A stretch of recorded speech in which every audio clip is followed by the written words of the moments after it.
Bom, nesta aula nós vamos começar a discutir uma estrutura de controle importantíssima para a programação, especificamente essa estrutura na linguagem C, que é as estruturas condicionais. Então eu tenho dois tipos de estruturas condicionais possíveis. Eu tenho a estrutura condicional simples, que é o caso de eu ter uma condição, o if, e uma condição para ser avaliada. Caso essa condição seja verdadeira, eu tenho um conjunto de comandos ou uma outra estrutura condicional a ser avaliada. Ponto. Ou eu posso ter uma estrutura condicional composta, em que eu tenho uma expressão para ser avaliada.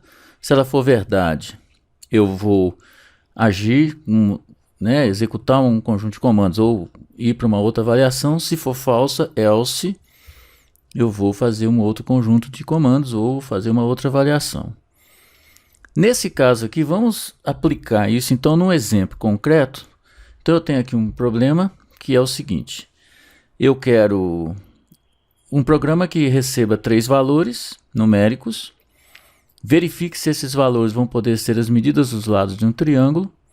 Caso isso seja possível, eu quero saber então, em relação às medidas, que tipo de triângulo que é em relação aos lados. Caso contrário, eu vou dizer que não existe triângulo. Então, para isso, eu preciso então saber como é que eu monto a expressão que valide essa avaliação, que permita dizer que pode ou não ser triângulo, para depois eu começar a verificar o triângulo, ou então eu dizer que não tem condição de ser triângulo. Então, eu sei que a regra é a seguinte: nenhum dos lados pode ser maior ou igual à soma dos outros dois.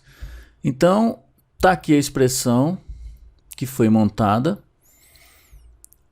usando o if, em que eu tenho um lado sendo sempre comparado com a soma dos outros dois. Então eu tenho essa proposição, a primeira, que é o x em relação à soma dos outros dois. Eu tenho o y em relação à soma dos outros dois, e assim com z. Então são 3 proposições. E vocês observem que aqui eu estou usando o conectivo i, porque eu tenho que validar toda a expressão. Então, caso toda essa expressão seja verdadeira, e a única maneira dela ser verdadeira é que todas as proposições sejam verdadeiras por conta do conectivo i, então eu posso afirmar que pode ser triângulo. O então, o then, não é explícito, mas eu vou então agora, a partir disso, então avaliar que tipo de triângulo ele é. Então, primeira coisa, eu estou verificando se tem os 3 lados iguais, Então, estou comparando, aqui está o operador relacional de igual, que é 2 iguais. Aqui tem de novo o operador i, conectivo i. Por quê?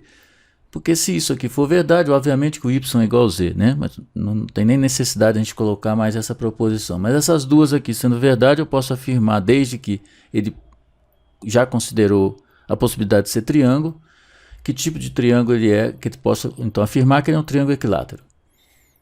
Caso contrário, eu tenho que continuar avaliando, porque eu ainda tenho mais 2 possibilidades. Então eu estou querendo ver aqui se ele tem 2 lados iguais. E aí vocês observem o seguinte, que eu estou agora usando o conectivo ou. Porque com o ou, qualquer uma dessas proposições aqui sendo verdade, a minha expressão toda é verdade.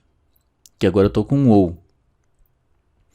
Então, já que ele não passou no primeiro, se ele for considerado verdadeiro essa avaliação, então eu posso afirmar que ele é um triângulo isósceles. Por eliminação, eu afirmo que ele é um triângulo escaleno. Agora, caso essa expressão aqui seja falsa, a primeira expressão lá de cima seja falsa, aí eu posso afirmar então que não existe triângulo, porque nenhum dos lados, um dos lados não foi maior ou foi igual à soma dos outros dois. Depois de compilado, deu 0 erro. Então agora vamos fazer alguns testes, vamos executar o programa. Então eu vou entrar aqui, por exemplo, com valores 1, 2, 3. Então o que aconteceu aqui foi o seguinte, que aquela regra de que nenhum dos lados pode ser maior ou igual à soma dos outros dois não foi atendido, porque 3, no caso, é igual à soma de 2 mais 1. Então não pode ser triângulo. Vamos fazer mais um teste. 2, 3, 4. Nenhum dos lados foi é maior ou igual à soma dos outros dois. São 3 lados diferentes. Triângulo escaleno. Bom, agora vou deixar com vocês para poderem fazer todas as combinações possíveis e verificar a consistência do programa. Nos veremos na próxima aula.